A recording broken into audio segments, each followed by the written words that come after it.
Hello friends, দক্ষিণেশ্বরে মা ভবতারিণীকে পুজো দিয়ে যদি মনে ইচ্ছা হয় যে বেলুড় মঠটাও ঘুরে আসবো, তাহলে চটপট একটা ইজি উপায় বলছি কি করে যাবেন। The easiest and the best way হচ্ছে লঞ্চ ঘাটে করে যাওয়া, মানে ফেরি সার্ভিস অ্যাভেল করা। এই ফেরি সার্ভিস অ্যাভেল করতে গেলে একদম মন্দিরে ঢোকার আগেই বাঁদিকে রাস্তাটা যেটা ঢুকে যাচ্ছে সেটা করে গঙ্গার ঘাটে চলে আসতে হবে, আর লঞ্চের জন্য ওয়েট করতে হবে। ভাড়া মাত্র 11 টাকা, আর লঞ্চ সার্ভিস আধা ঘন্টা ছাড়া ছাড়াই আছে। তবে একটাই ব্যাপার, এখান থেকে খালি বেলুড় মঠে যেতে পারবেন, কিংবা বেলুড় মঠ থেকে এখানে আসতে পারবেন। সকাল 7:30 থেকে সন্ধ্যে 7:30 পর্যন্ত এই সার্ভিস আপনি অ্যাভেল করতে পারবেন।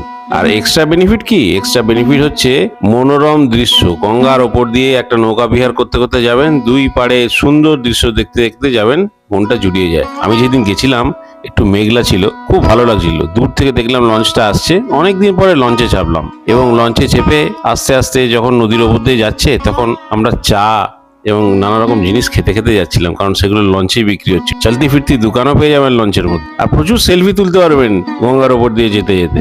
সবচেয়ে অ্যাডেড অ্যাডভান্টেজ হচ্ছে এখানে আপনি দেখতে পাবেন বেলুড় রাসবাড়ি, লাল বাবা আশ্রম, এবং সবার শেষে যেটা দেখতে পাবেন সেটা হচ্ছে বেলুড় মঠ। বেলুড় মঠের পুরো মন্দিরগুলো গঙ্গা থেকে দেখতে পাওয়া যায়। মন্দির দেখতে দেখতে নামবেন বেলুড় মঠে।